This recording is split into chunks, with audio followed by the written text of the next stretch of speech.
What's up guys, welcome back. This is anime fiction. You'll be watching What If Naruto Was the Allspark in Transformers Part 2. Now, let's begin. Jack hung out in the parking lot for a bit, just lost in his thoughts. He snapped back to reality when his phone rang. Jack, have you wrapped up mapping out where the security cameras are? Optimus Prime spoke up from the Autobot base. I've wrapped up the museum mapping, Optimus. So, you have no clue who was hanging out at the museum, huh? Jack responded, and Optimus was left scratching his head at his laid-back comment.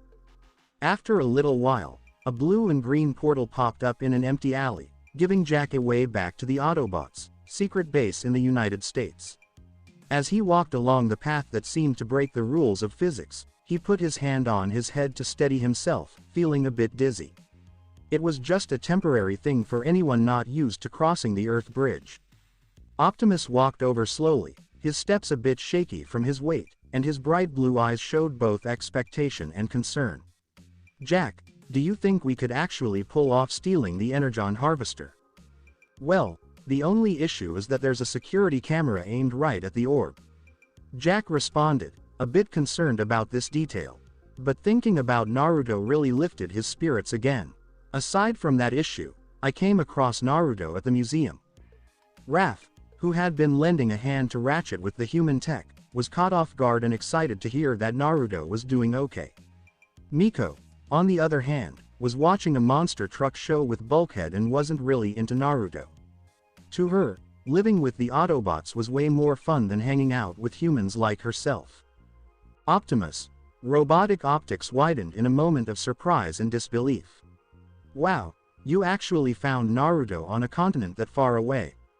I was surprised too, but luckily he seems to be doing really well. Jack was super excited, but then his face turned a bit serious and disappointed.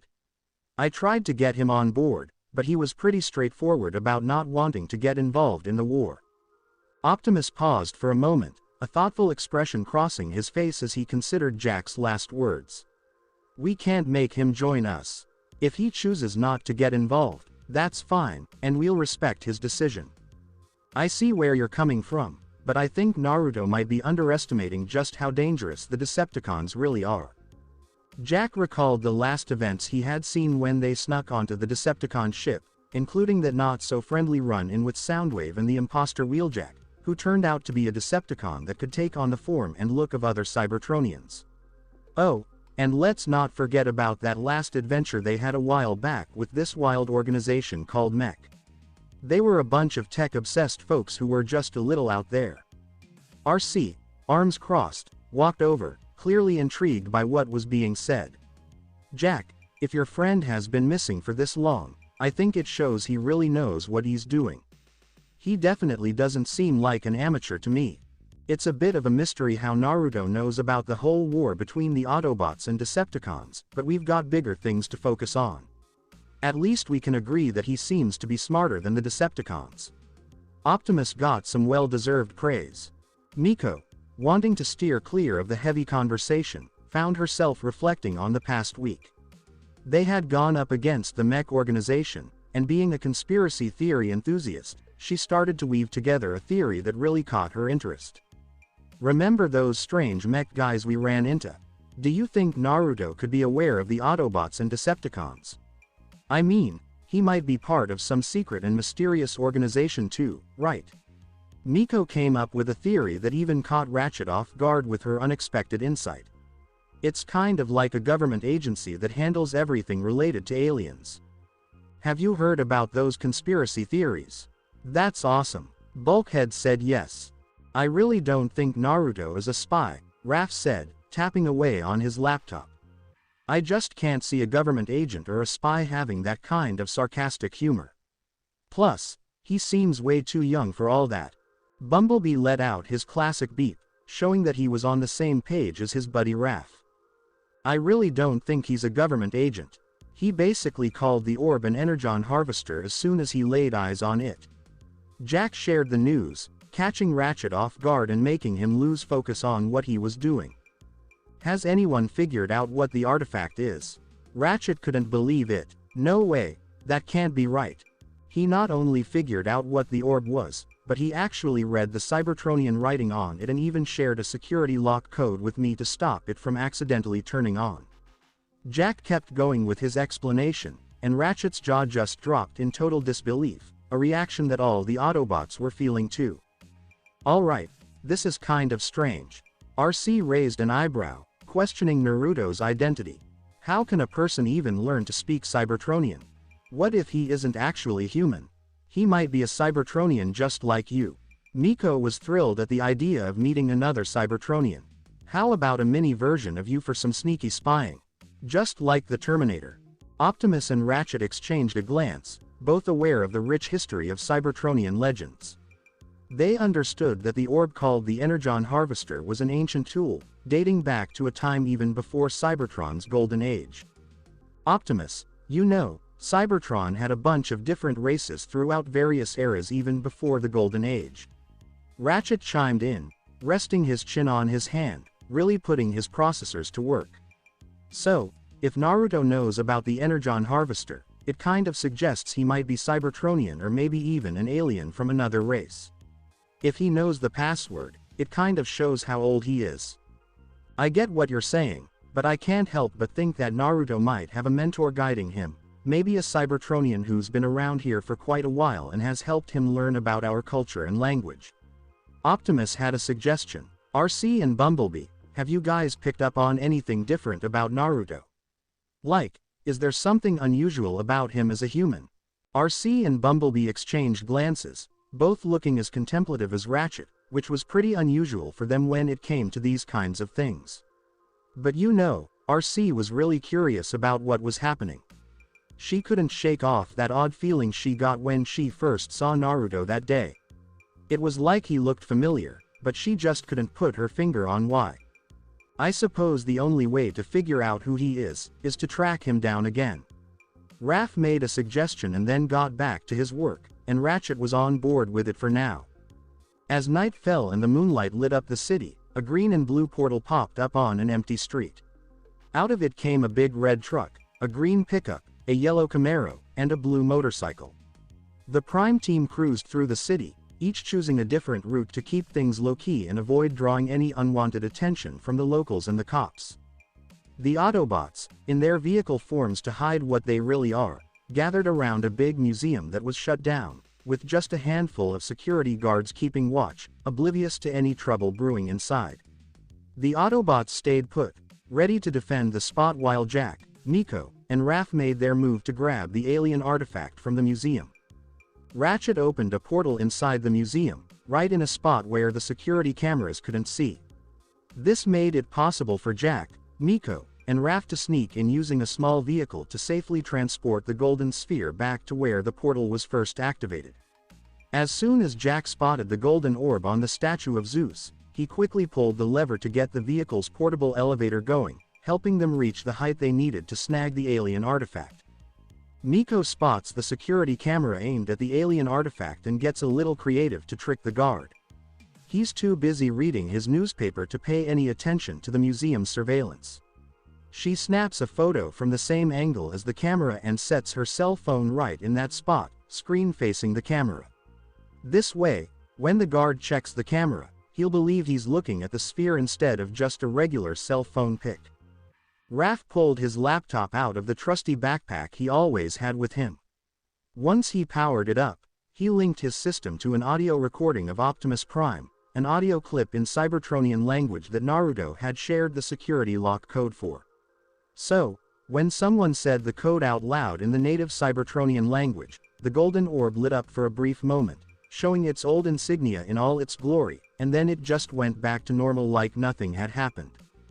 Raph, Miko, and Jack exchanged glances, sensing that something was up.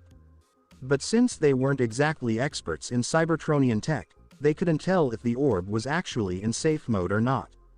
They both figured it was best not to waste any time, so they went ahead and put the orb in the vehicle they were using. Just when the robbery was getting intense, they were jolted by the loud clanging of metal hitting metal. The three peered out of the museum, and through the clear glass, they caught sight of Optimus Prime taking a big energy hit right to his neck, courtesy of a red Decepticon wielding an electric baton. They captured Optimus. Jack stood there, ready to jump in and help for a second, but then it hit him. He was just an ordinary guy and really couldn't do much in a fight. So, what should we do?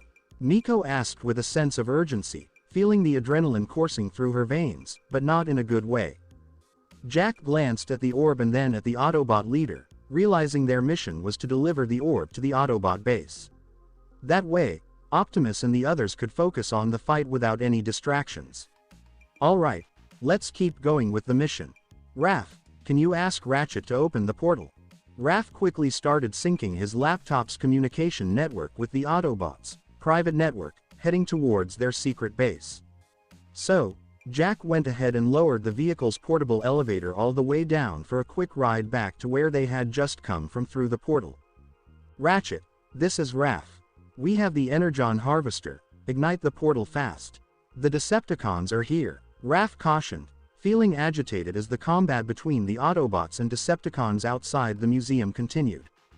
Ratchet's sparkling blue eyes, waiting for the opportunity to escort his human friends out of the museum, became even more serious. I understand, Raph. The Earth bridge has been activated.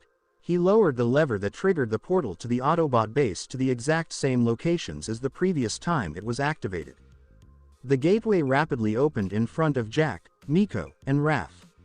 Nobody could help but smile at the opportunity to escape out of this mess before the Decepticons invaded the museum. That's our exit door, let's go. Jack was instantly quiet as he noticed a metal door leading to the museum's rear doors being forcefully shattered from the outside. With each hit, not only the door but also the wall gave way. Not wishing to meet the same fate as the door and be crushed, they crossed the Earth bridge tunnel without looking back and left as if they had never been there. Soundwave eventually broke through the metal door and saw the Autobots' portal close in front of him, prompting the quiet Decepticon to tighten his fists. The guy in charge of the cameras appeared when he felt the tremors from the combat outside the museum. As he turned to the side, he noticed the intimidating purple robot staring at him without emotion. Before the guard could scream in panic, Soundwave used his tentacles to electrocute the guy, carbonizing his body with electrical stress. Meanwhile, Optimus Prime attempted to recuperate from knockout strikes while distracted by Bumblebee. RC and Bulkhead fought ferociously against Breakdown, who counterattacked with his great brute power. Unfortunately for him, Bulkhead had comparable power but was slower, and RC's agility compensated for his teammates' deficiencies. When Optimus regained consciousness, he received a radio transmission through his receivers. Optimus and our human companions successfully brought the item to us, Ratchet said with pride in his voice. Satisfied that his human comrades had captured the Golden Sphere, Optimus turned around and saw a furious conflict. He soon regained his calm, raced forward Breakdown, and landed a devastating right punch to the Decepticon's chin, knocking him a few feet down. Knockout, seeing that the Autobot commander had completely recovered, decided to take the greatest possible precaution to prevent dirtying the paint on his body. Actually, the front line is not my style. He quickly jumped into his vehicle form and sped away from the combat, followed by his friend Breakdown, who realized he couldn't continue fighting without jeopardizing his life. Optimus, are you okay? RC inquired, worried about her leader's health. I'm fine, Autobots, let's go home. Optimus looked up at the sky and noticed Soundwave soaring toward the horizon, assuming that the Decepticon most devoted to Megatron had been assigned to grab the relic while they were distracted by Knockout and Breakdown. Optimus Prime, Bumblebee, Bulkhead, and RC used the portal to return to the Autobot base, their permanent home on Earth. They observed the group's doctor meticulously investigating the Cybertronian item using handmade equipment that he had to create himself. Welcome back, Jack stated, beaming warmly at his triumph over the Decepticons. Bumblebee produced his distinctive beep sound, with a cheerful and lively tone, after landing several nice punches to Knockout's face, which made Raph giggle at his words. I'm proud of you three. RC applauded and placed her hands on her waist. That was very brave of you to help us with something so important. That was awesome. Let us do it again. Miko yelled, pretending to play an imaginary guitar. Ha ha ha ha ha ha. Bulkhead chuckled, absorbed in the spirit of his human companion. Optimus approached Ratchet, who was studying the ancient relic closely, evidently shocked by his findings. So, Ratchet, what do you think? Optimus, the Energon harvester has really engaged its safety lock. If the Decepticons were successful in taking the orb with the lock in place, they would be unable to use its power without knowing the code. Ratchet was astonished and stunned. So Naruto did help us indirectly, which means he has more information about our race than we thought. Optimus said, now inquisitive and eager to find Naruto and speak with him. In the possibility that Soundwave stole the orb, it still wouldn't be a serious problem because without the activation code, it would be just a simple spherical artifact and useless in the hands of the Decepticons. Does this imply Naruto may be an extraterrestrial in human form? Show, Miko exclaimed even more eagerly. That can be a topic for another time. Now that we have the Energon harvester, we can gather large amounts of Energon to replenish our bodies and our arsenal. RC exclaimed eagerly. Ratchet nodded and gave the orb to his pal, Optimus. I think we can put its power to use soon. Optimus examined the artifact. He understood it could be used as a weapon, but as a peacemaker, he would use its ability only to harvest Energon and balance the balances of combat in favor of the Autobots, not to damage or impose on the Decepticons. I want to be clear. We will only utilize the artifact's capacity to harvest Energon on Earth, not as a weapon. We must use extreme caution, regardless of how it is employed. The Autobots nodded, comprehending their leader's insightful remarks. I think this is worth a big party. Miko leapt with pleasure, infecting the Autobots with her enthusiasm. While the Autobots celebrated their win and the opportunity to adjust the tempo of the war without Megatron commanding the Decepticons, things were a little more chaotic on the opposite side of the board, aboard the Decepticon ship Nemesis. How did you lose the Energon harvester? Starscream screamed in rage, gripping his head as he lost control. You idiots, how could you be so stupid as to let the Autobots have access to that artifact? Starscream chastised Knockout and Breakdown for the failure of their great plan.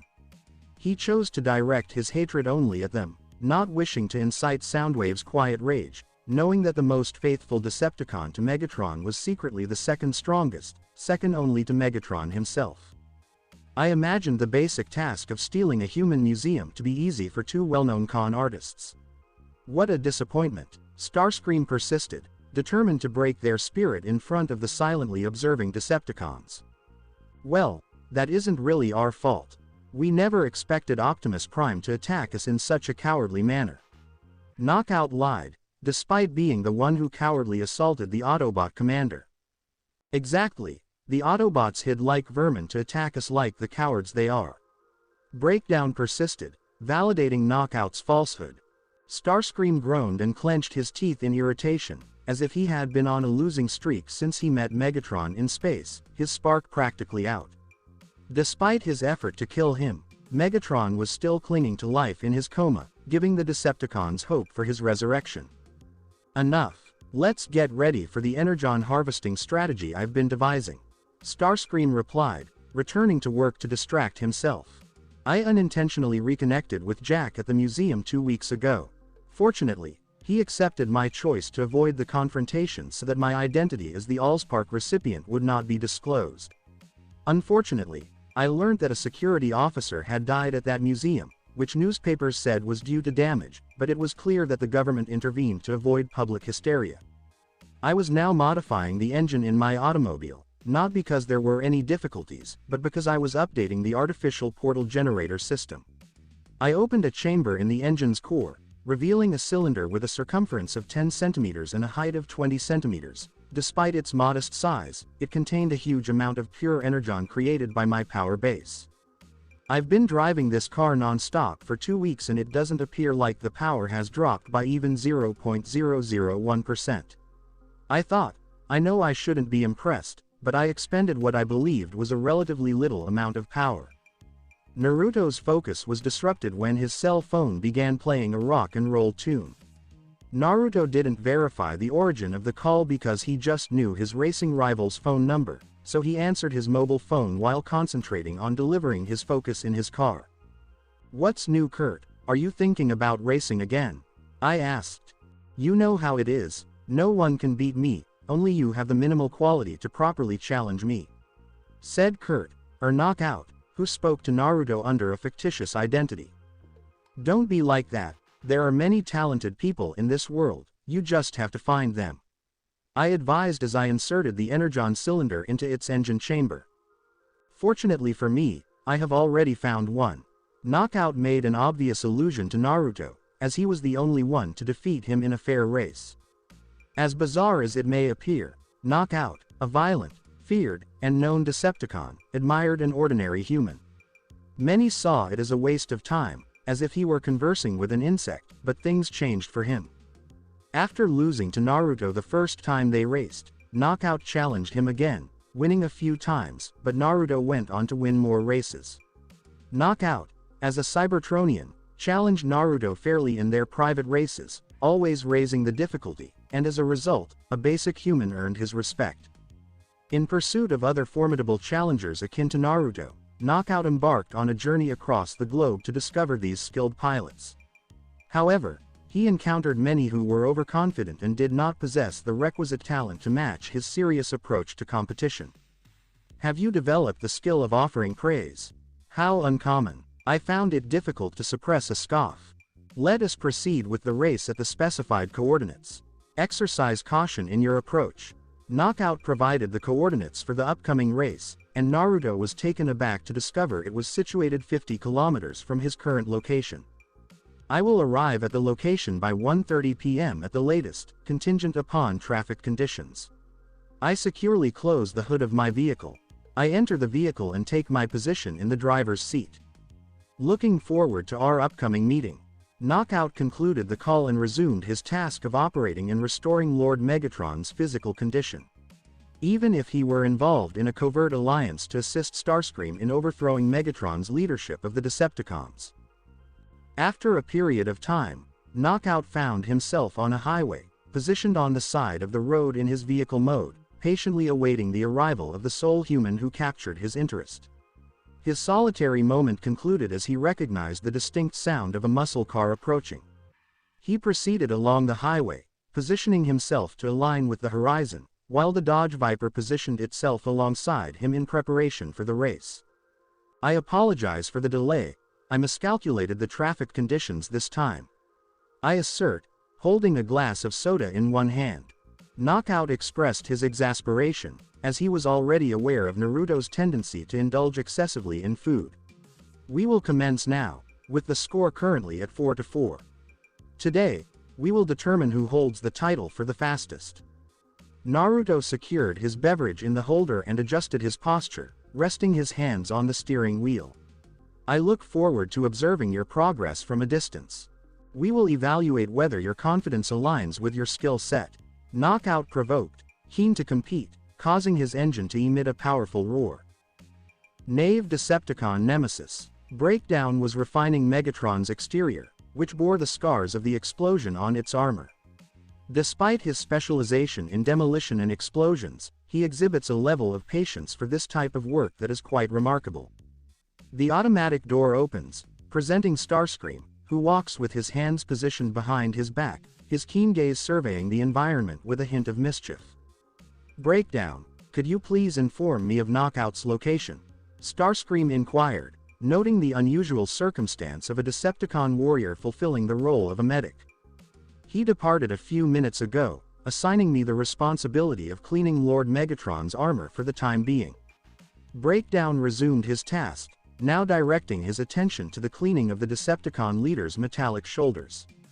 Ah, that individual is competing against the humans once more. Starscream expressed his desire to unleash destruction using the missiles mounted on his forearms. Knockout consistently departs from my Decepticon ship without my authorization. I am confident that his demeanor would be markedly different if Megatron were awake. Breakdown proceeded with his tasks, silently acknowledging the validity of Starscream's statements. Similar to him in Knockout, all the Decepticons perceived Starscream as a leader lacking in strength, sustaining his position solely through the chain of command, overshadowed by the presence of the true leader of the Decepticons. Starscream made the decision to proceed to the bridge of the Nemesis with the intention of forcibly bringing Knockout aboard the ship. He aimed to set a clear example for the Decepticons, demonstrating that he is in command and deserving of their respect, much like Megatron before him. Megatron, your survival has hindered my ascent to leadership within the Decepticons. Now, I find myself collaborating with Knockout on this project, which is far from ideal. Starscream contemplated, clenching his jaw in frustration. Upon Starscream's entrance to the bridge, all the Decepticons, with the exception of Soundwave, acknowledge him briefly before resuming their assigned tasks. Soundwave, please initiate a ground bridge to Knockout's location. It is imperative that our medic remains close to Lord Megatron during this critical time. Starscream was not truthful in the final segment. The quiet Soundwave observed Starscream for a brief moment, noting the seriousness and anger in his demeanor, likely conveying some truth in his statements. Subsequently, identifying an acceptable request for the time being, he pinpointed the coordinates of Knockout, who was traveling at a high velocity. For numerous Cybertronians, determining the distance, speed, and precise timing to utilize the portals in harmony with a moving object was nearly unfeasible, even for some of the brightest minds. However, for him, it posed no significant challenge. It was merely a standard procedure honed through years of diligent practice. A portal manifested in the central corridor of the command bridge, positioning any individual who emerged directly before Soundwave and Starscream. However, what emerged from the portal was not only a red Aston Martin, but also a gray Dodge Viper positioned alongside it simultaneously. The two vehicles slid across the metallic surface until they ultimately halted, yet the circumstances were highly intricate and perplexing for both Naruto and Knockout, who found themselves entirely unprepared. However, this is quite surprising.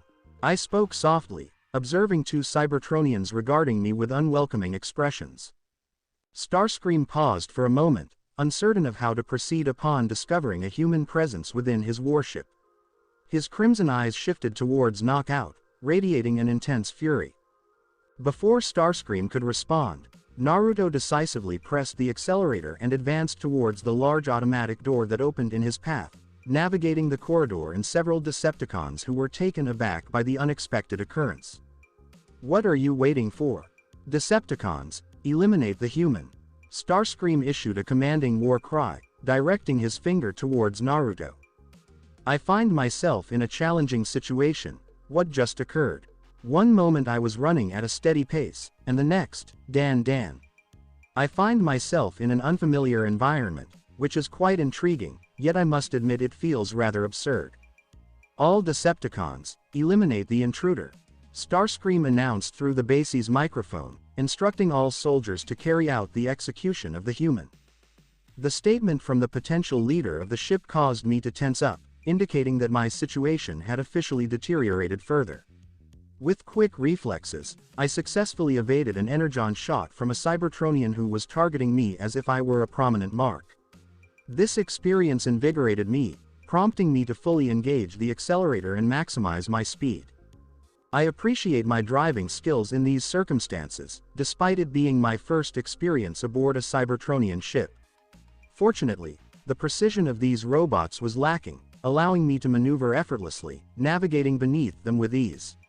It is quite perplexing how a robot can exhibit such poor accuracy in its aim. I believe Allspark intentionally instilled myopia in robotic entities. The most precise depiction of Starscream's experience as he observed the situation on the cameras via the holographic panel was one of disbelief, astonishment, and indignation. It was quite astonishing how an individual could evade numerous lethal laser blasts aimed at him, even executing daring maneuvers among the Decepticons that baffled their accuracy. How is it possible that these individuals are unable to effectively handle a human? Starscream expressed his intense frustration, feeling a strong urge to confront the human directly. Knockout, now in his robotic form, observed the Decepticons as they attempted to eliminate Naruto. A subtle smile crossed his face as he witnessed his human rival outmaneuver the Decepticons with exceptional driving skills. I must acknowledge that the human demonstrates superior driving skills compared to my own. Breakdown acknowledged that the driving skills of the human were superior to his own, despite his extensive age of thousands of years.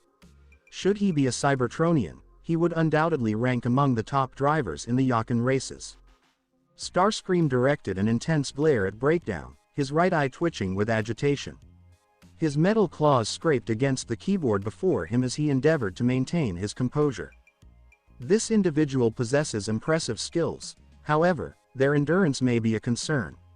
Breakdown rubbed the back of his head, attempting to conceal his remark. Soundwave chose to disregard the remarks from Starscream, Knockout, and Breakdown, focusing solely on observing the pursuit.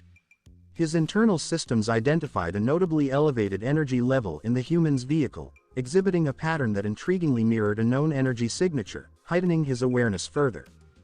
A Decepticon launched a guided missile at Naruto, who leveraged the capabilities of his vehicle to match the projectile speed, albeit with some effort. By executing a sharp turn to drift, he inadvertently redirected the missile, resulting in it striking another allied Decepticon. I extended my head out of the window and gestured with my middle finger in response. I suggest you reconsider your approach, as it may not yield the desired outcome. I raised my voice in frustration at the seemingly endless number of Cybertronians attempting to damage my vehicle. I successfully executed another drift maneuver to access a different corridor of the ship. Fortunately, it was unoccupied, allowing me ample time to establish a new position for my portable Earth portal. Upon confirming a position directed towards Japan, I engaged the accelerator and initiated the teleportation system. Light of different hues illuminated the surface of my vehicle, emitting a significant amount of energy. A portal materialized a few meters ahead, prompting me to hasten my pace to access my exit swiftly. Upon entering the portal, I experienced a sense of relief in my chest, akin to having held my breath, despite the fact that breathing was unnecessary.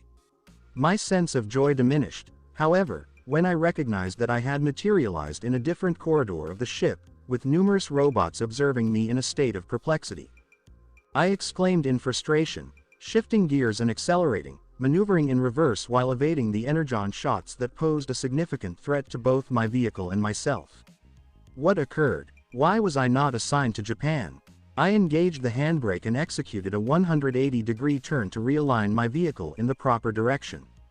I persisted for 5 minutes, skillfully maneuvering to avoid the Cybertronians while attempting to utilize my car's portable teleporter, which unfortunately did not transport me to the other side of the planet.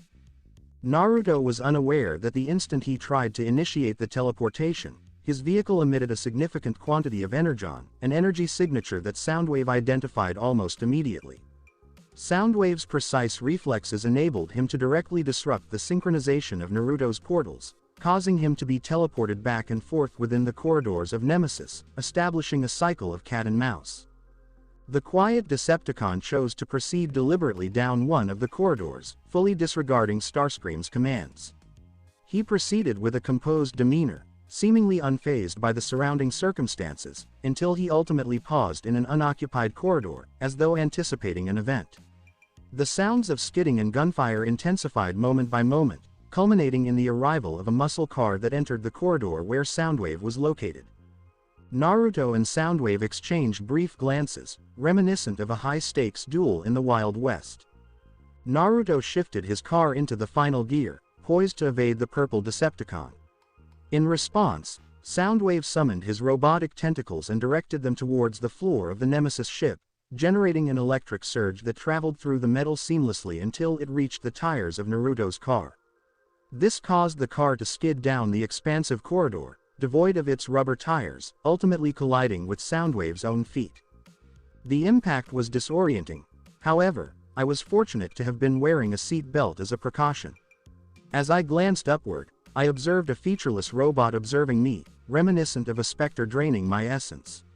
I promptly exited the vehicle after unfastening my seatbelt and observed that the robot was still focused on me. However, it soon redirected its attention to my car. I found myself perplexed, yet I grasped the individual's behavior. He appeared to be cognizant of my energy, though he was unable to detect the Allspark's radiation because of my organic biology. Nevertheless, if I remain here for an extended period, he will likely deduce my presence, prompting me to proceed down another corridor, with the hope of avoiding an encounter with another unusual robot.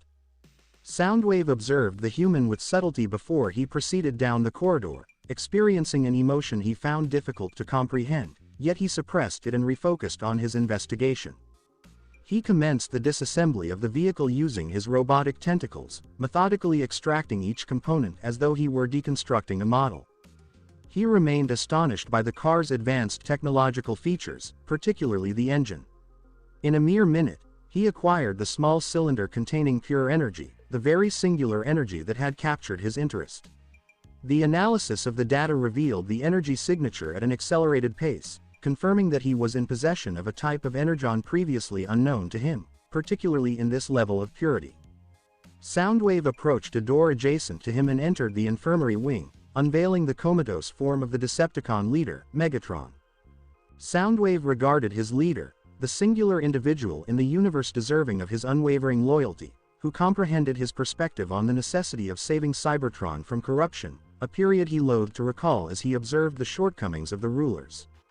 With precision and purpose, he placed the small, unassuming cylinder into Megatron's compromised spark. A brief moment elapsed, causing even Soundwave to question the validity of his theory due to the subtle similarity between the singular energy, or singular energon, and dark energon. The significant aperture in Megatron's chest commenced to emit a brilliant glow, projecting blue and yellow rays throughout his entire structure. A commanding call resonated from Megatron, ensuring that all crew members could perceive his formidable and piercing voice, prompting Soundwave to retreat 2 steps. Starscream's wings, once held high with confidence, now drooped in defeat, his red eyes betraying a deep sense of fear, his legs quaking with apprehension. He understood, despite his troubled state, that it would take a remarkable intervention from the Allspark for him to endure the impending fury of Megatron that was about to be directed at him. Soundwave observed the panel displaying the flow of energon through Megatron, noting the percentage increasing swiftly, akin to a rocket ascending into the cosmos. 100%, 150%, 320%, 870%, 1000%. The electrical discharge enveloping Megatron's body started to propagate through the infirmary and subsequently into the warship's power distribution system, resulting in a temporary blackout of the lights. The Decepticons pursuing the intruder halted their mission upon hearing the formidable scream, seemingly aware of the identity behind such a powerful sound. The Decepticons nearest to the infirmary hurriedly advanced, their attention drawn upward to a towering robot, exceeding 10 meters in height, standing firmly on its own legs. Megatron's crimson eyes opened, marking his emergence from a prolonged, silent slumber. Decepticons, your true leader has returned. I was competing in a significant race, akin to an Olympic marathon. Had the lights not gone out momentarily, I would certainly have been overtaken. I found myself leaning against a wall, breathing heavily, prompting me to reflect on the unusual nature of my human body. I must reduce my consumption of burgers. I spoke softly, placing my hand over my heart. I need to prioritize exercise or find an alternative activity. Why is this ship so large? I detected multiple footsteps rapidly approaching my location. I swiftly maneuvered into the gap in the metal wall and concealed myself, hoping to remain undetected. The sound of numerous robots, each exceeding 6 meters in height, echoed through the corridor I occupied, inducing a brief moment of anxiety.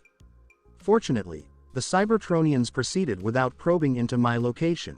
It is possible that the earlier scream contributed to the heightened disturbance. Emerging from my concealed position, I carefully assessed my less than ideal circumstances. I recognized that I was disoriented, and without a vehicle, my ability to navigate quickly was severely limited. Therefore, it was inevitable that I would eventually be located. I turned to my left and observed a holographic panel, a type of Cybertronian computer that provided access to the ship's network. This computer may contain the blueprints for this location, allowing me to identify the nearest exit. I quietly spoke to myself as I retrieved my mobile device from my pocket. I closed my eyes and allowed my energy to circulate through my phone, initiating a transformation of its internal structure, akin to the capabilities of the Forge Master Solus Prime, one of the few original primes that captivates my interest. I would assert that she stands out as one of the most remarkable prodigies in history. Upon opening my eyes, I observed that my mobile phone had evolved into a more advanced device, resembling a high-end computer. By employing this improvised method, I successfully observed that my mobile phone was synchronizing with the ship's communication frequency, allowing me to enter the system and retrieve information from the alien vessel. I navigated the screen swiftly, seeking the information related to the diagram. To avoid detection, I took a moment to conceal myself until I successfully located the desired details. The diagram indicated the presence of escape pods in proximity to my location. However, considering my current size, it was evident that the journey would be extensive. By an unexpected turn of events, no Cybertronian observed my hurried passage through the expansive corridors, leaving me with a sense of insignificance. My situation is quite unfortunate. It is ironic to consider that I could feel honored to be the primary source of Cybertronian life, yet now I resemble a prisoner attempting to escape from Alcatraz. After approximately 10 to 15 minutes, I arrived at my destination, where an automatic door opened, granting me access to the escape pod room. The safety button that activated the door to the pods was positioned at a height of 14 feet, significantly beyond the reach of my 5 feet 11 inches stature. I would like to express a concern to the Human Resources Department regarding the placement of the buttons. Could you please clarify why they are positioned at such a height? Where is the understanding for individuals of my stature? Starscream's vision perceived the environment in a deliberate manner as a tightly clenched fist of immense force impacted his face, propelling him through the air like a tennis ball colliding with a wall. He attempted to rise, but his frail arms lacked the necessary strength. Before he could regain his composure, a forceful kick struck his abdomen, propelling him towards the ceiling. He then descended back to the ground, with energon spilling from his mouth. "Master, I kindly request your mercy," Starscream pleaded, experiencing an immense level of distress as he sensed his circuits and gears gradually sustaining damage. "Rest assured, Starscream, your demise is not imminent, especially now that my anger has been fully addressed." Megatron expressed his intentions unequivocally, determined to punish Starscream for his attempt to assassinate him and seize control as the leader of the Decepticons.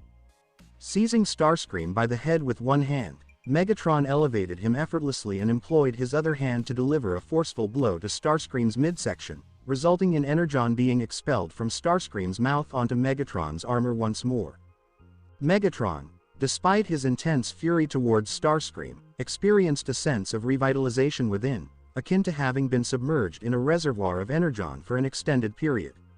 He believed that the dark energon, the essence of Unicron, did not course through his veins. Rather, the strength within him was both pure and formidable, as if he had undergone an enhancement in his fundamental abilities, capable of matching or exceeding the potency of the dark energon. Soundwave observed quietly, pleased that the strategy he had been considering for several days had successfully materialized, surpassing his initial expectations. Knockout, demonstrating his expertise, held a tablet to analyze Megatron's vital signs, taken aback by the unexpectedly high energy readings of his master. "This is noteworthy. It seems Megatron has not only been restored but has also experienced a significant increase in strength." Knockout expressed his astonishment, contemplating the precise source of such immense power. Megatron examined his right hand, assessing the feeling of power, clenching and unclenching it to confirm the reality of the sensation. "This power is more energizing than Unicron's." He regarded Soundwave, fully aware that it was the entity responsible for preserving his life. "With this strength, I believe I could defeat Optimus Prime with one arm." "Soundwave, what actions have you taken regarding my situation?" A picture popped up on Soundwave's face, revealing what he referred to as the Energon Singular, the force that brought Megatron back and boosted his strength. Megatron brought his massive metallic foot down on Starscream, crushing his chest while he took a moment to look over Soundwave's data. So it turns out that the singular energy is actually a new kind of energon. That's intriguing, but there's no way that kind of power just showed up out of nowhere, right? Cough, cough. Cough, Master Megatron, I just wanted to mention that the human's car Soundwave took apart to gather this power is really fascinating. The radiation it gives off is pretty intriguing too, but it seems to be fading away, almost like it's being carried off by the wind, Knockout said, eager to show his curiosity and skills, hoping to avoid any trouble from Megatron. "You know, looking at the radiation, I can tell that the energon in your veins is way purer than the usual stuff we come across. Honestly, it seems to go beyond the 20% purity we typically find in the more refined deposits around here." Soundwave played a video of how the human accidentally ended up on the Nemesis ship and all the crazy things he did to try to escape and dodge the Decepticons until his car got wrecked. Megatron watched closely, feeling a bit annoyed that so many of his warriors were struggling against just one human. But then his irritation turned into curiosity as he observed his loyal subordinate extracting energy from the human's vehicle to bring him back to life. Humans haven't really shown they can tap into the potential of Energon, especially not something that powerful. This person is different from the rest. They probably have a knack for locating more sources of singular Energon for us. For the first time, Megatron showed some interest, not viewing the human race as just vermin to be enslaved. Where's this human at? Lord Megatron, just a heads up, one of the escape pods has been used. A Decepticon chimed in over the comms. Has a Decepticon really chosen to leave my army? Megatron asked with a serious tone, putting more pressure on Starscream as he stood firmly on him. It looks like the person who got onto the ship managed to get away using the capsules, but sadly, the tracker was turned off. The Decepticon responded, feeling a lot of pressure even though his leader wasn't around. Can you go find that human and bring him over here? Thanks. Megatron barked out orders, his sharp teeth clenched tight. It's pretty embarrassing that my army couldn't take down a tiny human. Lord Megatron, we're all super excited about your return, and the troops can't help but get a little distracted by the excitement. It's hard to blame them, right? Knockout chose to give some compliments to the real leader of the Decepticons. Megatron shot Knockout a look that had him cringing in fear. Knockout. The human stepped out of the portal right when you did. If you want to avoid ending up like Starscream, you better start talking. Megatron loomed over Knockout, his presence impossible to ignore. Knockout, while he had a lot of respect for Naruto's skills, just couldn't prioritize a human's life over his own. It was all about that basic survival instinct, you know. So, I've been racing this guy named Naruto for a few weeks now, and let me tell you, I had no idea his car was all modified and running on this kind of Energon. Megatron leaned in closer to Knockout, his red eyes carefully examining every expression on his doctor's face. He thought about what was said, realizing there wasn't a hint of dishonesty in those words. All right, Knockout, I'll trust you on this one. Since you know the human, go ahead and bring him to me. Knockout nodded in a funny way, trembling with fear, almost wishing he could transform into his vehicle mode and speed off, praying that Megatron wouldn't squash him like he was doing to Starscream. Absolutely, Master Megatron. Megatron glanced down at Starscream, who was nearly out cold under his feet, and couldn't help but feel a sense of disdain. Soundwave, can you catch me up on what happened while I was out for the last few days? He slipped his hands behind his back and walked out, with Soundwave right there beside him, leaving Knockout and Starscream alone in the room. Soundwave just gave a quick, subtle nod and continued on his way, moving steadily through the halls while the Decepticons saluted Megatron. Soundwave, since you've been looking into that new singular Energon, could you also check out some of those ancient legends for me? Keep an eye out for anything that resembles dark Energon and has the power to bring the dead back to life. Megatron commanded, fully taken over by the curiosity that fueled him. Since I got back, there's this force inside me that feels oddly familiar, but I can't quite place where I've felt it before. Megatron found himself frowning without even realizing it. A beep echoed from the Autobots' holographic communications panel, revealing a familiar face to the quiet guardians of the planet. So, we've got some issues. Things are a bit chaotic over at the Pentagon, and it's all thanks to one of our adversaries. Agent Fowler, or William Fowler as he's officially known, is a government agent who helps the Autobots with their missions to keep humanity safe. He also steps in to help them stay under the radar when needed. Optimus Prime walked up to the communicator, his usual serious demeanor catching the attention of the Autobots and their human friends, who watched with interest. Agent Fowler, what's the rush? So, have the mechs done anything aggressive lately? So, get this. The Decepticons chose to park in a no-go zone in the forest.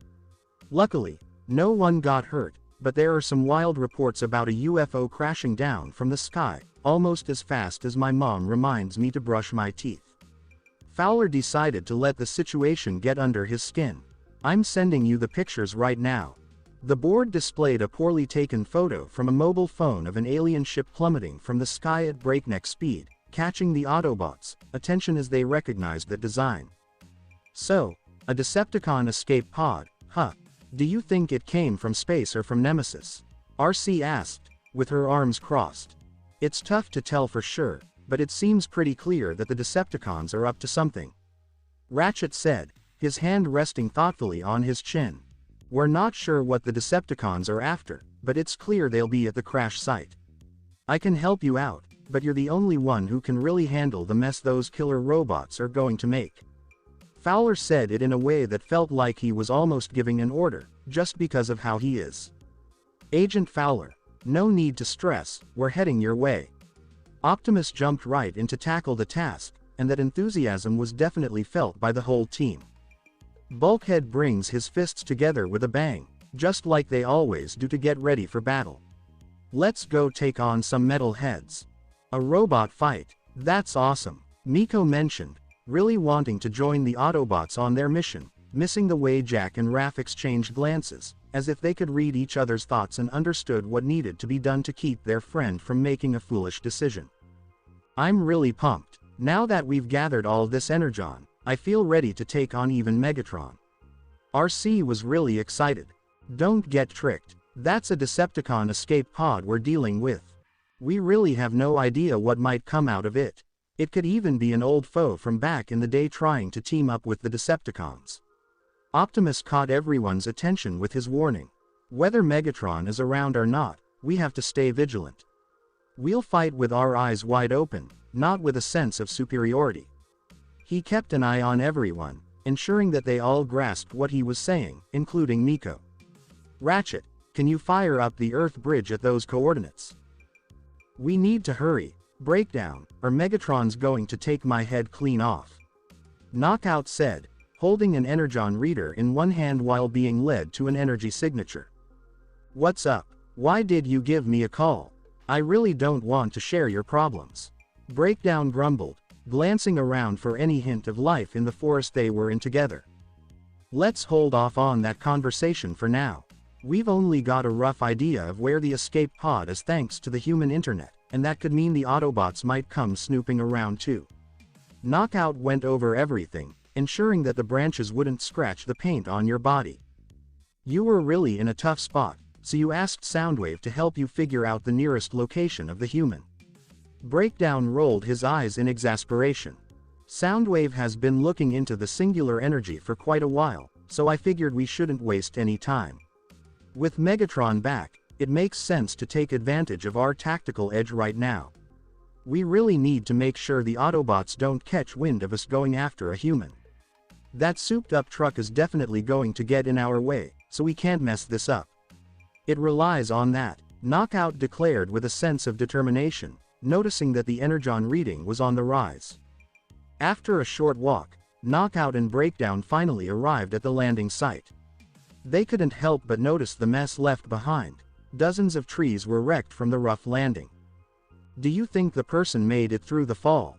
Breakdown couldn't believe that a creature so tiny, one he could easily squash underfoot, could actually survive such a beating. Did you see what he did to the Decepticon ship? If he can pull that off, then surviving a fall like that should be a piece of cake for him. Knockout walked up to the door and unlocked it, finally getting a glimpse inside the cabin. So, he's not around, which means Naruto must be out there in the woods on foot. Alright, so how are we actually going to track him down? Do you have any idea where to kick things off? Breakdown glanced around, unsure of which way to go. Knockout rested his hand on his chin, pondering a solution to the problem, when suddenly, an imaginary light bulb flickered to life in his mind. How about we give them a call? He got his radio systems all lined up and began to make a call, really hoping someone could catch the sound of it in the forest. A rock and roll song started playing just a few meters away from where the two Decepticons were standing. They exchanged silent nods and began to walk, trying to be as quiet as possible despite their heavy metal bodies. Before they knew it, they found themselves near a cave, with the music blasting loudly. It made them both feel like they were just about to wrap up their mission. A portal popped up just a few meters away from where the escape pod crash landed, and out stepped Optimus Prime, Bumblebee, Bulkhead, and RC. Autobots, keep your eyes peeled for any enemy movement. We might be heading straight into an ambush, Optimus said, changing his forearm into an energon cannon. Bumblebee let out his familiar beep and switched his forearms into cannons, getting ready for action right next to his leader. RC and Bulkhead followed his lead, making sure to cover the team's flank. Optimus Prime took the lead, keeping a close eye out for any surprise attacks. His robotic eyes were scanning everything around him, even the rustling leaves on the trees. He perked up when he heard a sound that seemed oddly familiar coming from his right, and it caught the attention of the Autobots next to him too. "Wow, I recognize this song. It's on Miko's playlist," Bulkhead said, practically itching to dance because of his rock and roll obsession. "So, I guess we should head over there," RC said as she strolled over to the music, one of her arms shifting into a cannon. The Autobots moved quietly, blending in with all the plants around them to stay out of sight. Everyone came to a halt when they spotted a familiar Decepticon standing watch at the entrance of a cave. They were getting ready to point their weapons, all set for a shootout, especially Bulkhead, who was gritting his teeth without even thinking about it. "Let's break it down." Bulkhead leaned in, keeping his voice low as he did his best to avoid firing and putting his teammates in a tough spot. "If he's around, then Knockout has to be here as well," Optimus suggested, looking around for any signs of Decepticons. "Seems like we're on some sort of stealth mission." Bumblebee let out his signature beep, hinting that it was time to chase down the Decepticon and take him out. "I'm on the same page as B. Bulkhead is on board with that. We're not going to make a move until we figure out what the Decepticons are really up to." Optimus was all set, ready to jump into action at any time. "How about we just take a moment to watch and see what happens?" While the Autobots hung around, just waiting for the Decepticons to make a move, Breakdown, feeling a bit restless, picked up on the fact that the music from inside the cave was cranking up a notch. He turned around and noticed his combat partner coming up with a not-so-happy expression, gripping a small object between his fingers. "What's that you've got there?" Breakdown asked, noticing the little object making a surprisingly nice sound for his audio receptors. "That right there is a mobile phone, kind of a basic gadget that people use to chat with each other." Knockout responded with a sense of regret. Breakdown took a moment to wrap his head around what was going on. "Oh, I see now, the human pulled a fast one on us."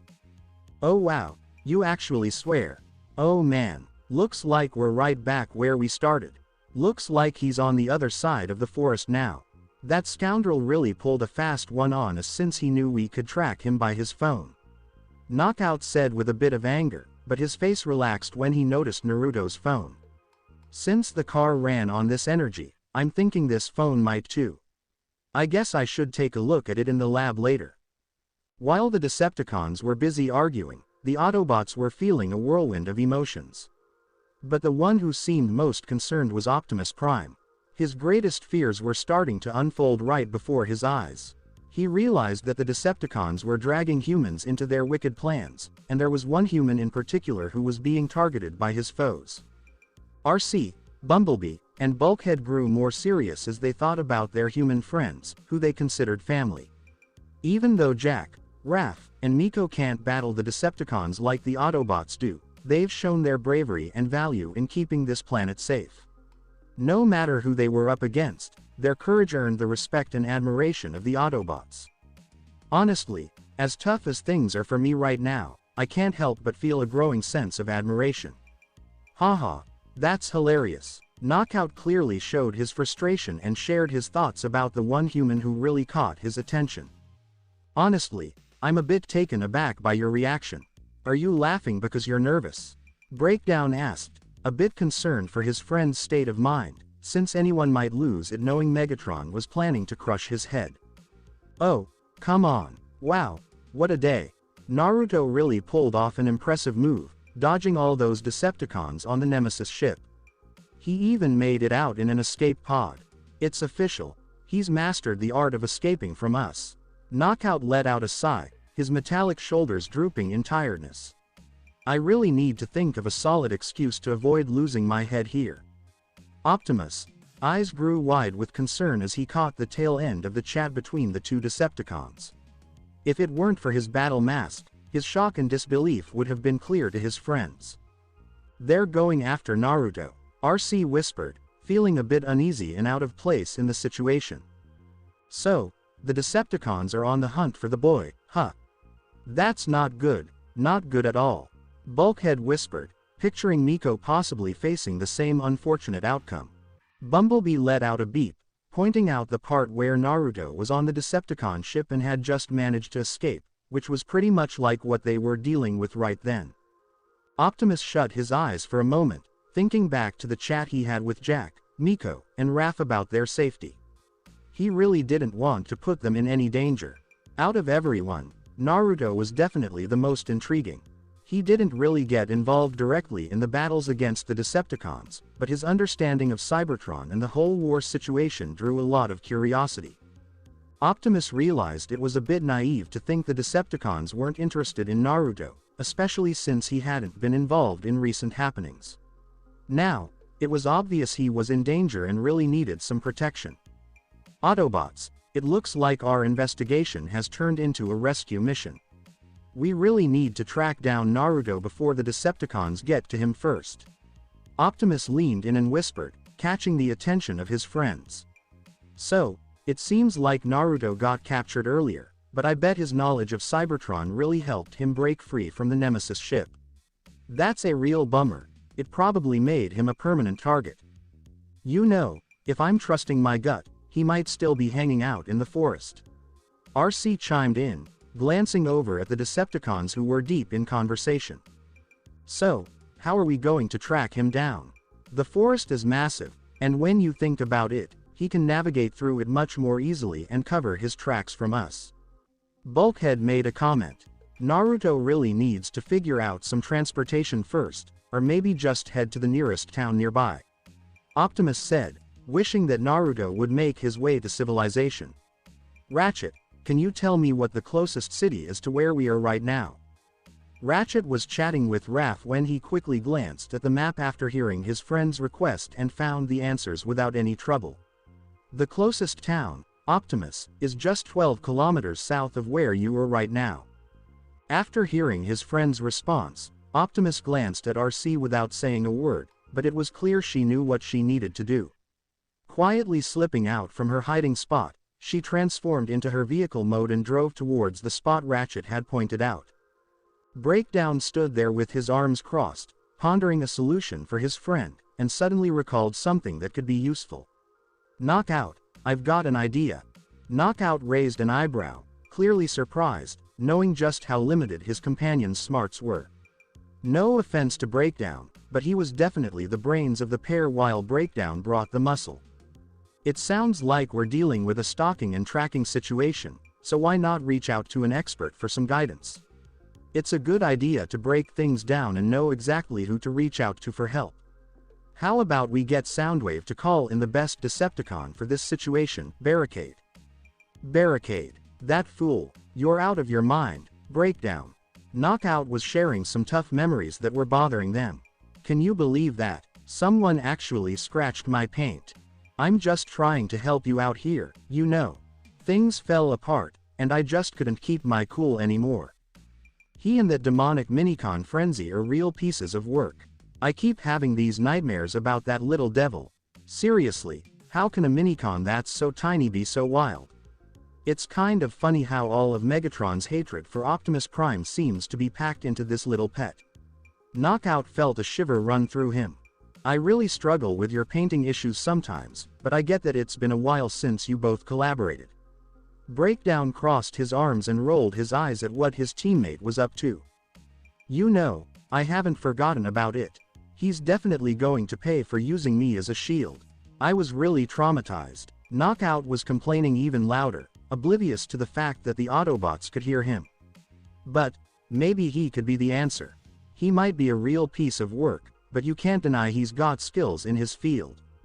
RC zoomed along as fast as she could. Being a motorcycle, She was definitely the most agile of the Autobots in some situations. She rolled into the small town, using a hologram to make it look like an everyday person was behind the wheel. She started looking for Naruto, being careful not to draw any attention. She recalled his physical features from the first and only time they had met. "Where are you at? It seems like you haven't gone too far." RC focused, using her enhanced vision to look for any clue about her target. On a busy road, a chubby driver with a scruffy beard was cruising along in his lorry, with a passenger next to him. The passenger was a stranger, but he was willing to pay a decent amount for a lift to the next town. The truck's cabin was a total mess, with soda cans rolling around on the carpet and a little Christian cross hanging from the ceiling, swaying back and forth as the truck moved. "So, are you like a nomadic group or something?" The driver glanced over at the teenager next to him, who seemed to be in his 20s, staring out the window at the passing scenery. "Well, you could say that. I don't really have a home. I just go wherever the wind blows me," I replied, propping my arm on the truck window, taking in the view and enjoying the breeze on my face. "It sounds like it could be lonely. Don't you have any family?" the driver asked. "Well, you could say I've been an orphan my whole life." I mentioned my tribe, which is long gone, and honestly, I can hardly recall them. Even though I may have some forgotten memories in my dreams, what I truly dream about when I sleep are memories from other lives. Most of the time, my dreams are just bits and pieces of memories from Cybertronians who passed away and merged with me after they were gone. Is it something strange? Yeah, but that's just part of my daily routine. You seem like you've been out of the orphanage for a while now. I can't help but feel a bit sorry for you, the driver mentioned, showing a hint of compassion for Naruto. "My dad was a pretty complex guy, but my mom really showed me a lot. I might not have the best job out there, but it does the trick for putting food on the table for my wife and our 7-year-old daughter." The way he talked about his family really made me smile, and I have to admit, I felt a bit jealous of his good luck. When we take a moment to appreciate the little things we have, it really helps us see life in a whole new light, I said, glancing up at the clouds drifting by in the sky. I think I really needed a chat like this. Nothing crazy, no aliens or explosions, just a nice, calm conversation. Chatting with this guy felt oddly soothing, maybe because he seemed genuinely content with his accomplishments and didn't come off as boastful at all. The driver grinned at the response, catching the subtle meaning behind what his temporary travel buddy had said. "I'm confident you'll come across what you're looking for eventually." "What happens if I don't?" I asked, glancing over at the man. "We're all meant for something, right? It could be something as simple as saving a life or maybe even hitting the jackpot one day. Sometimes it feels like it's all about luck or hard work, but there's definitely a path we need to take. I truly believe you're meant for something amazing down the line." Once again, Naruto was taken aback by the colorful way this guy showed his support. I let out a sigh. The guy next to me seemed a lot wiser than he showed, and I couldn't shake the thought that my life might be on the brink of an even bigger change now than it was ages ago. Isn't it kind of funny that here I am, the oldest person in the world, and this humble guy is the one teaching me a life lesson? It's clear that I've still got plenty to learn, even at my age. I'm just hoping I get the chance to tackle my unique challenges. With my human identity out in the open, all I could do was cross my fingers and hope I wouldn't face any backlash or find a way to lay low for a bit. You know, I always had a feeling this day might come. After living for 300,000 years and just observing humanity evolve, it felt like it would never actually happen. But now that it's here, I have to admit, I'm feeling a little scared. I'm not sure if I can really call myself human, at least not just in the physical way. Deep down, in my heart, I feel like I'm so much more than that. I get that the Allspark is way more than just a power source, and there's definitely something dark lurking out there in the universe that seems intent on causing trouble for me. I have my suspicions about what it could be, but honestly, the chances of it coming back feel pretty slim. Still, that faint pulsation I felt ages ago, almost like a heartbeat, sent a chill down my spine and made me a lot more wary of alien life. I can't help but let out a sigh, feeling a bit bitter. I know I can't be naive anymore. I've spent so much of my life just delaying the inevitable, treating it like an endless adventure. I get that I'll need to step up eventually, but honestly, I just don't feel ready for it right now. It's funny how the last few days felt way more intense than an entire lifetime. What really adds to my frustration is that technology is everywhere these days. If I decide to move to a big city, it's pretty clear that I'll be found even quicker. Thank you for taking the time to listen to this video. Humans have really come a long way. Right. If you enjoyed it, we've built a whole society around talking and sharing exciting content coming your way soon. It makes sense that things like mobile phones, laptops, and even surveillance cameras could be hacked in real time to track me down. I'm looking for a way to stay under the radar until I figure out my long-term plan, since it seems like I won't have much time before everyone finds out I'm the Allspark. After a few hours of traveling, we finally made it to a town in the late afternoon. I have to say, I really miss my cars. In moments like this, I could be in other towns in no time. As soon as I hopped out of the truck, I gave my back a good stretch, and it cracked for a second. That's what happens when you've been around for over 3,000 lifetimes. I'll grab the cash just like I said I would. You don't have to worry about it. You should spend that money on yourself. I've got plenty already. The driver grinned, flashing a warm smile and a friendly expression. Honestly, what I have is just perfect for me. I couldn't help but slightly open my mouth in surprise, feeling a bitter wave wash over me for underestimating him and thinking he did it all for money. I truly wish you all the best in life. Thanks so much for the ride. Sure thing. Just keep in mind that we all have a purpose, even if it seems tiny. Wishing you all the best and may God be by your side. The driver, still smiling, suggested something and then drove off in a different direction, leaving Naruto by himself.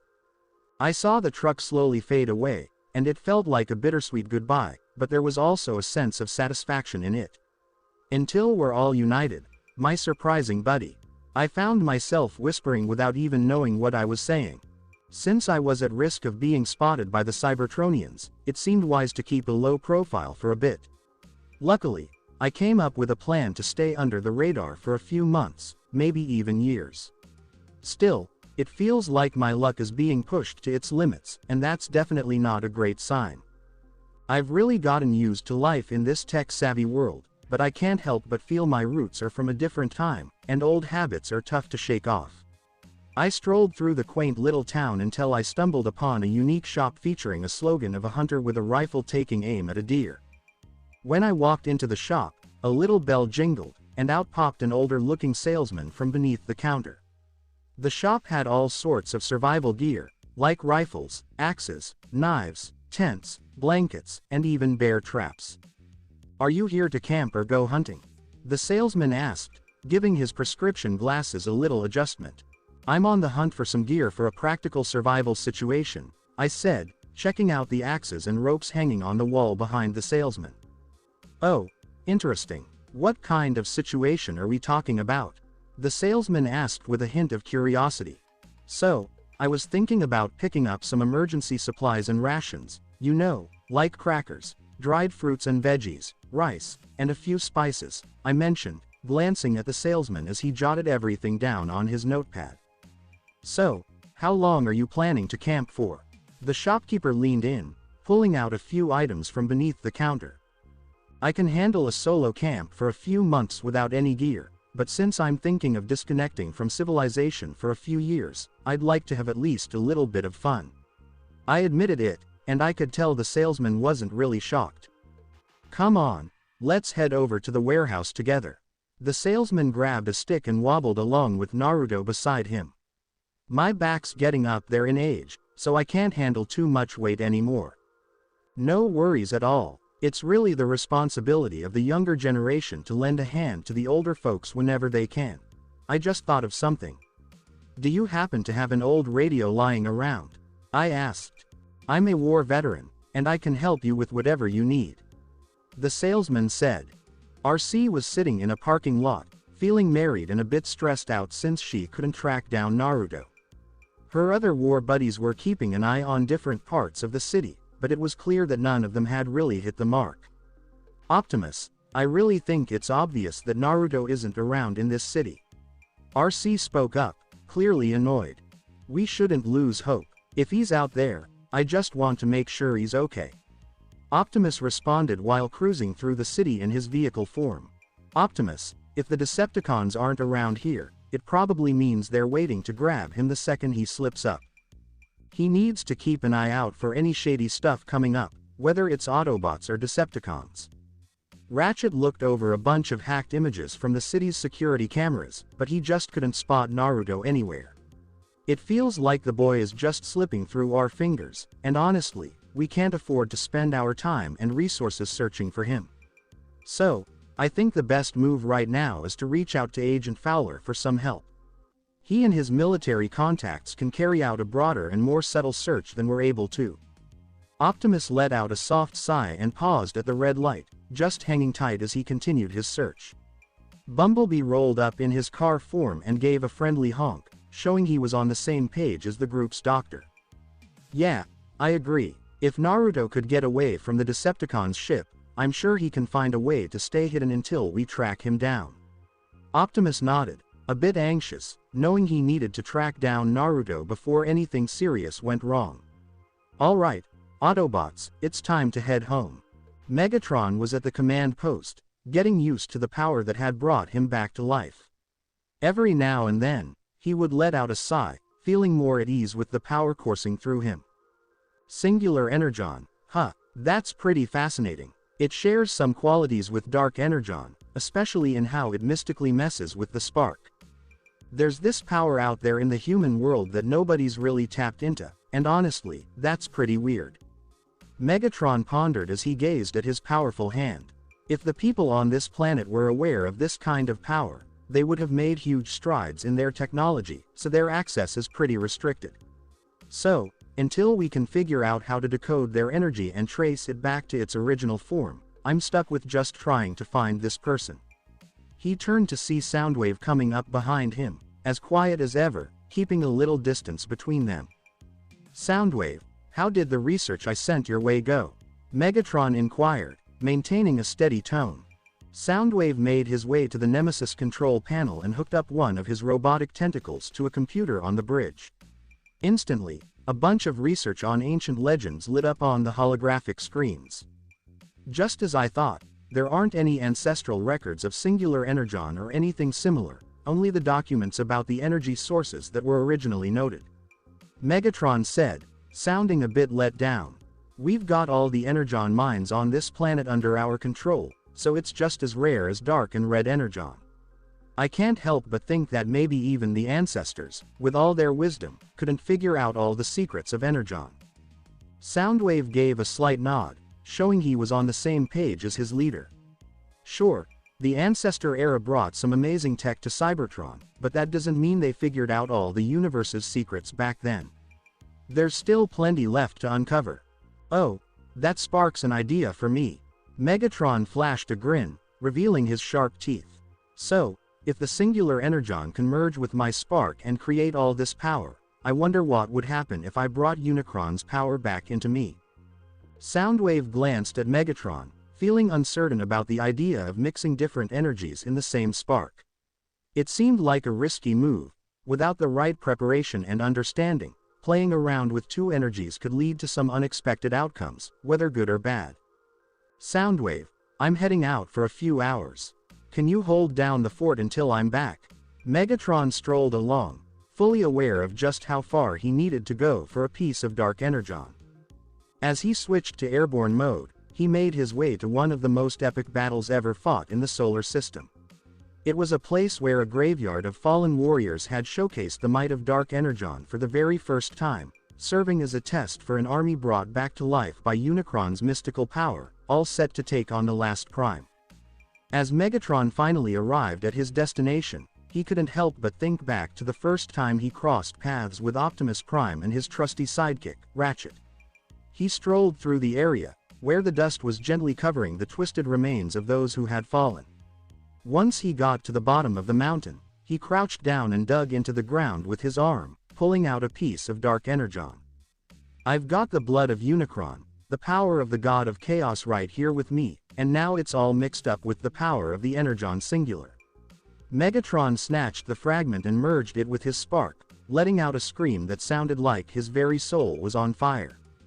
Megatron let out a scream, feeling a pain like never before. It was the worst he had ever experienced in his long life, even worse than the injuries he had endured as a gladiator. The Decepticon symbol on his chest, which he was really proud of, started to glow with a black and white light, and little glowing cracks began to spread across his chest. Megatron's red optics shifted to a deep black, while his sclera transformed into a vibrant purple. The armor that formed his body started to shift into a different shape, but it definitely wasn't a nice feeling, more like he was being taken apart from the inside out. Megatron let out a scream of pain that took his mind to a different place.